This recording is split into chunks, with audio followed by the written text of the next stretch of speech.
Hi there, I'm Vincent, and this is my documentary that aims to provide insight into experiences of being a deaf student in 2024. My goal is not to only share the perspective of deaf students, but also to create an opportunity for hearing students to ask questions that they might not have had the chance to ask before. I put together a survey for my hearing peers to gather their questions, and the following questions are response to that survey. Before delving into the questions, I believe it's essential to provide a comprehensive overview of deaf history and culture to better understand deaf perspective. The history of deaf culture is centered around sign language and global connections. Deaf culture is not tied to any specific geographical region and seen as a linguistic minority rather than disability. Many deaf individuals, such as Lorraine van Beethoven and Thomas Alva Edison, have made significant contributions to the arts and culture. Deaf people who use sign language take pride in their history. The United States that often tell the story of Louis Kerr, a deaf educator, and Thomas A. Gallaudet, American educator, who arrived in the country from France in 1816 to help establish the first permanent school for deaf children. In the late 1850s, there was a debate about the creation of a separate deaf state in the West, where all the deaf people could migrate and prosper. However, this plan failed, and all the debate eventually died down. In the 1880s, the Second International Congress on Education of Deaf in Vietnam originally led to adaptation of oral education over sign language in classrooms. This decision faced strong opposition within deaf cultures and continues to be debated. While the honest method aims to integrate deaf children into hearing communities, there's ongoing debate about the effectiveness of using sign language versus teaching speech. Nowadays, most people agree that a manual method using sign language is the preferred mode for deaf communication, crucial to their culture and identity. The deaf culture has been a rich history dating back to ancient times. Deaf communities have developed their own language, sign language, but is distinct from spoken languages. In 1792, the first permanent school for the deaf was founded, marking the beginning of the formal education for the deaf individuals and the spread of sign language as a means of communication. A deaf president, now DPN, movement at Gandhi University in 1888 brought attention to the rights and capabilities of deaf individuals. Deaf culture contributions can be seen in art, literature, activism, and education, highlighting resilience, creativity, and diversity within the deaf community, an ongoing contribution to society. I posed 6 questions to 6 deaf students. Here is a selection of their answers. Are you able to represent deafness in drama at university? Yeah. It's a strange question because it's more like it would be more strange to act. For me, it would be more strange to act like a hearing person. It just wouldn't feel right, and it wouldn't produce my best work in my degree if I did that. So essentially, I have to represent myself and the characters that I can portray in drama. It's a bit like asking a hearing person to act like a deaf person. Like, that's not really very agreeable in terms of the experiences that you can draw on through acting. Do you think you have the opportunity to represent the deaf community? I guess I'm enabled to represent the deaf community is sort of part of that question because in a way my lecturers don't know how to help me with that. They don't know how to say, oh, this sign is better than that sign to represent what you mean, or they can't help me with the translation work if I choose to work in BSL. And they don't know how to make theatre accessible to deaf people, I have to research that myself. So there's a lot of going out outside of university and meeting deaf directors, deaf actors, going to performances where there's accessible theatre built into the theatre. And also talking to interpreters because they know a lot of the behind the scenes stuff. So yeah. Thank you, Francesca. I think you covered that perfectly. How does your deafness affect your studies? Oh God. So I mean, quite a bit, I think, but that's because the whole art department, we're all in like this massive room. It's not a shipping container, but it's as echoey as it would be if you were on a shipping container, because it's got these like massive metal pipes going across the top, and it's so noisy. Like you can hear the heating constantly, and just they don't have any proper walls to separate the classrooms, so they separate it with sheds and like thin cardboard wood. So, where are you within the complex? The art foundation is right in the middle, and then you got all the other classes happening all around. So then it makes it quite difficult to try and talk to people about their work or just trying to make friends generally, because you can't actually hear what's being said.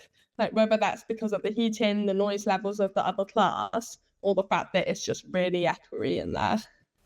Thank you, Georgie. That sounds like it could be a really difficult environment to communicate in. Have you recently watched any TV shows or movies that feature deaf individuals or deaf culture? The recent film I did watch is called Quiet Place, and basically you make a lot of noise, literally a monster will hear from miles want to murder you. And anyway, there's a particular character in that film where it's like a deaf girl who can't hear anything, and the only communicate with her is sign language. And I thought that's quite interesting that they involve a bit of deafness in that film. And most of the film is all quite silent and it's all sign language. And it's kind of to bring people with deafness out of it and show the positive side of sign language rather than, yeah. Thank you, sir. That is brilliant. I believe that deaf actress in A Quiet Place is Millicent Simmons. Who is your most influential role model and why? I'm not gonna lie, my mom. She is, for me, I understand she's not a deaf person and everything, but I think she really, like, learned a lot. Like, I think she really, went through a lot of, like, trials and tribulations to get me, a deaf person, the education that she thinks is necessary or things that she needs, that I need. In what respect? So, because I remember, like, because the council is really rubbish in Wokingham, for sure. Like, they don't want to provide me with the necessary education, with the necessary help that I need. What would be an example of that? They were not willing to provide me a teaching assistant. They were not willing to provide me a speech therapist. She's willing to put up a fight in order for my education, and she does that for other families as well. She is willing to put up a fight to give the necessary needs that their child needs in order to develop and grow. She's willing to put that up for a fight. She's a mother of a deaf son and everything, and it really did define her a lot. It defined her choices in life. It defined her personality. Omar, I agree. It seems like the same story for us all. Our parents having to fight every step of the way for support. So in that sense, I think, yeah, my biggest role model is my mom. She's my mom. I don't understand she's not deaf, and this is all about like deaf people and everything. But I do personally think that we do need to celebrate people who have, like, for example, who are mothers of a deaf son, because you don't know what their backstory is. You don't know what they went through, because I think that deafness doesn't only define a person who's deaf. It defines people around them as well, because the thing is, deafness is all about, it's about the choices you made in life and what you got there because of your deafness and because of maybe your family's deafness as well. Do you try to conceal or emphasize your deafness? If so, how do you do it? Why? And can you provide any examples? I don't conceal or emphasize my deafness. I like to add accessories to my hearing aids, with like little badges. I like showing those off. But my ears are just really flat in general, and my hair is like really big and poofy. So it covers my hearing aids really well. So if my hair is like up, people still wouldn't really take much notice because I get comments saying, "Oh, I didn't know you're deaf. Could never tell. You do really well for a deaf person." How does that make you feel? And it makes it sound like every other deaf person has like such a worse disability, and I was stuck with the good ones. So it's like it's like it's like it's like guilt, like shame. Like I shouldn't, like I was hiding my deafness in the first place, and I wasn't trying to anyways. Thank you, Athania.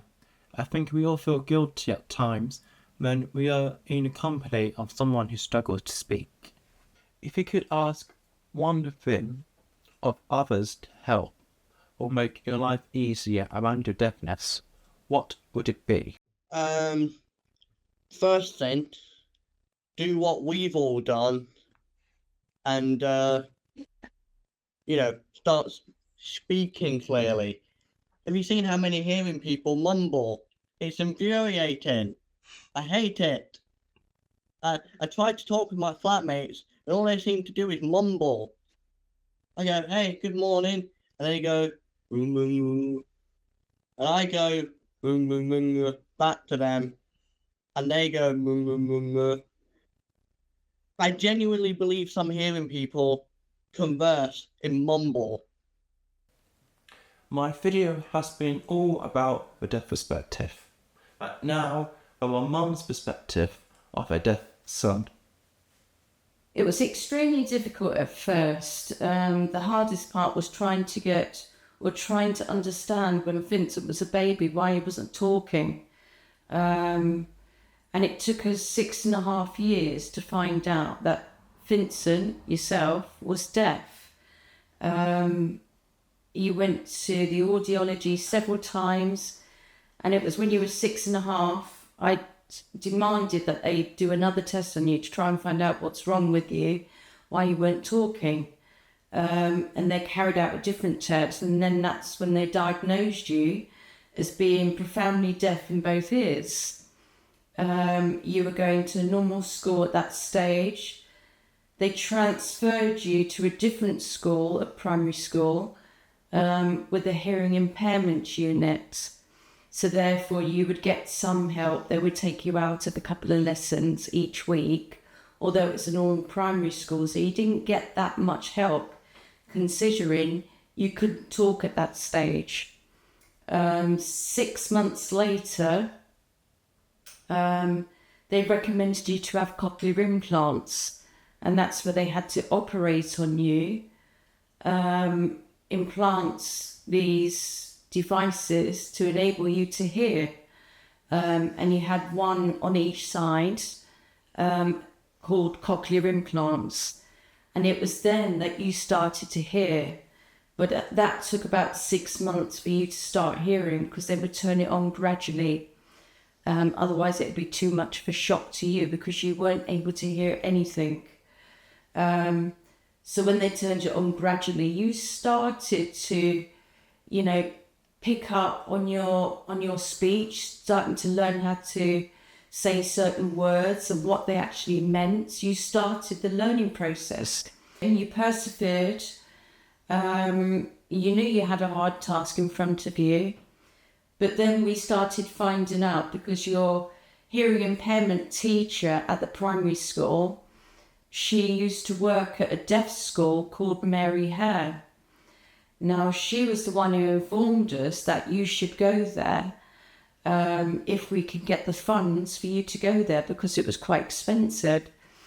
And that was the only school that was going to be able to help you to get back or get to the level that you should be, the same level as your peers at your age. And it was very difficult trying to get you into Mary Hare. The council kept on objecting the application. The school at first said you weren't at the level that they wanted. You should have been speaking more or a little bit aware of life.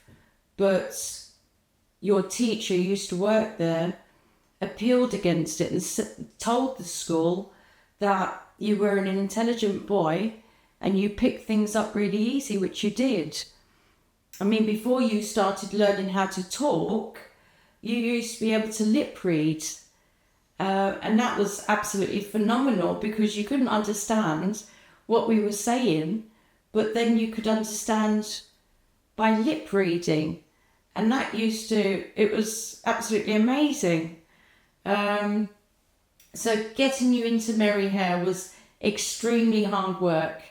We got all sorts of evidence stating that the school was suitable for you. It was the only school to help you progress to the level that you should be at.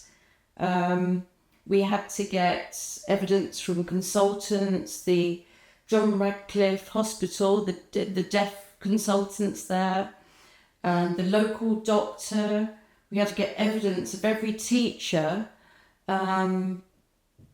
that taught you over the years to explain your level of learning, and that you were a very fast learner. You just needed the proper team to learn from.